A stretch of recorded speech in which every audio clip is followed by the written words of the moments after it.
વિસનગર તાલુકા દસનામ ગોસ્વામી સમાજ દ્વારા મહંત શ્રી બળદેવનાથ ગુરુ શ્રી વસંતનાથ દેવ દરબારની જગ્યા તાલુકા કાંકરેજ સમગ્ર દસનામ ગોસ્વામી સમાજના વિરુદ્ધ અભદ્ર ભાષાનું ઉચ્ચારણ કરી સમગ્ર ગોસ્વામી સમાજની લાગણી દુભાઈ હતી। તે બાબતે તેમની સામે કાયદેસરની કાર્યવાહી કરવા માટે મામલતદારશ્રીની કચેરી ખાતે આવેદનપત્ર આપવા માટે તારીખ 26/11/2024 મંગળવારે વિસનગર શહેરના તાલુકા સેવા સદન ખાતે એકઠા થયા હતા, જેમાં વિસનગર તાલુકાના દસનામ ગોસ્વામી સમાજના આગેવાનો અને સમાજના લોકો મોટી સંખ્યામાં હાજર રહીને મામલતદાર શ્રી ચૌધરીને આવેદનપત્ર આપવામાં આવ્યું હતું અને આ બાબતે રજૂઆત કરી હતી કે કાંકરેજ તાલુકાના ગંગાપુરા ગામ થડી મઠ મુકામે પરમ પૂજ્ય મહંત શ્રી 1008 શ્રી જગદીશપુરીજી બાપુ તારીખ 19/11/2024 રોજ બ્રહ્મલીન થતા તારીખ 22/11/2024 રોજ સેવકો, ભક્તગણો અને મહંતો તથા ગ્રામજનોની હાજરીમાં નવા ગાદીપતિ તરીકે મહંત શ્રી કાર્તિકપુરીજી બાપુની ચાદર વિધિ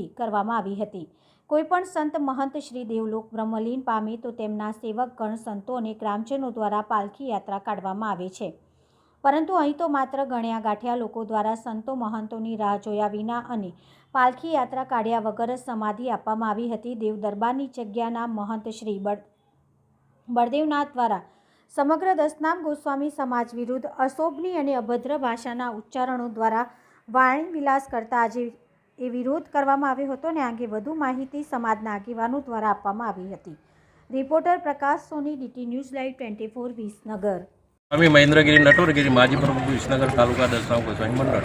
જી, શું આવેદનપત્ર આપવામાં આવ્યું છે આપના દ્વારા? આવેદનપત્ર એ માટે અમારે આપવાનું છે કે ગત મંગળવારના દિવસે 1008 મહંત જગદીશપુરી થડી મઠ જાગીરી દેવલોક થતો અમારા સમાજે નવા મહંતની નિમણૂક કરી એ બદલ દેવ દરબારના 1008 મહંત બળદેવનાથજી બાપુ કે જેનું સમાજમાં મોટું નામ છે, છતાં એ સમાજ માટે અભદ્ર શબ્દ વાપર્યો છે, એ માટે વિસનગર તાલુકા દસનામ ગોસ્વામી સમાજ ઉખેડી દે છે અને અમે ઉગ્ર આંદોલન કરવાના છીએ।